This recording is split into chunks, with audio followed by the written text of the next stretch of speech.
Baka nakalimutan nyo na ang pangaral ng Diyos sa inyo bilang mga anak niya. Anak, huwag mong baliwalain ang pagdidisiplina ng Panginoon at huwag kang panghinaan ng loob kung sinasaway ka niya.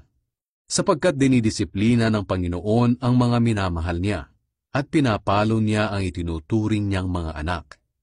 Tiisin niyo ang lahat ng paghihirap bilang pagdidisiplina ng Diyos sa inyo dahil itinuturing niya kayong mga anak. Sino bang anak ang hindi dinidisiplina ng Ama? Kung hindi kayo dinidisiplina ng Diyos gaya ng pagdidisiplina niya sa lahat ng anak niya, hindi kayo mga tunay na anak, kundi mga anak sa labas. Kahit ang mga ama natin dito sa lupa ay dinidisiplina tayo. At sa kabila nito, iginagalang natin sila.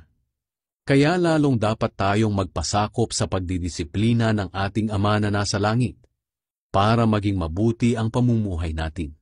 Sa maikling panahon, dinidisiplina tayo ng mga ama natin dito sa lupa, ayon sa inaakala nilang mabuti. Ngunit ang pagdidisiplina ng Diyos ay laging para sa ikabubuti natin, upang maging banal tayong gaya niya. Habang dinidisiplina tayo, hindi tayo natutuwa, kundi nasasaktan.